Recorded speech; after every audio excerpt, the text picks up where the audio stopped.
J'ai parlé de l'amour comme d'un cheminement, un amour qui commence par l'attirance physique et qui s'élève progressivement vers l'amour des âmes, des idées, et enfin vers la contemplation du beau en soi. Ne croyez-vous pas que l'amour terrestre est une échelle, une ascension qui mène à la connaissance divine, à l'unité avec le divin? L'amour que je prône ne se contente pas de chercher à s'élever. Il transforme l'homme dans sa totalité, du cœur vers l'extérieur. L'amour n'est pas seulement un cheminement vers un idéal, mais une pratique constante du cœur. Il se révèle dans la compassion, dans le pardon, dans l'acte d'aimer même celui qui nous nuit. Ce n'est pas une quête abstraite, mais une réalité vivante, qui nous unit à Dieu et à nos frères.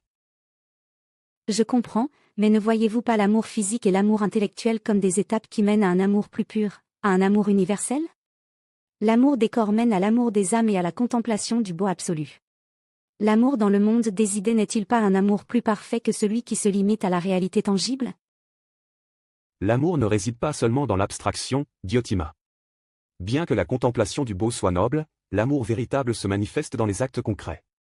Lorsque je parle de l'amour de Dieu et du prochain, ce n'est pas une simple idée à contempler, mais une force active qui change les vies, qui nourrit et réconcilie. L'amour spirituel que vous évoquez se trouve dans l'amour incarné, dans chaque rencontre humaine. C'est à travers l'amour pratiqué dans le monde que l'âme atteint la véritable beauté, non dans la recherche seule de la perfection abstraite.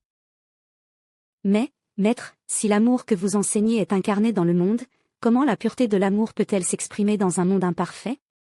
N'est-ce pas dans l'idéal de l'âme que l'on trouve la perfection de l'amour? L'amour, Diotima, n'est pas une perfection abstraite que l'on atteint par des idées, mais une force divine qui se manifeste même dans la souffrance, dans l'imperfection du monde. C'est en aimant dans ce monde imparfait que l'âme se rapproche du divin.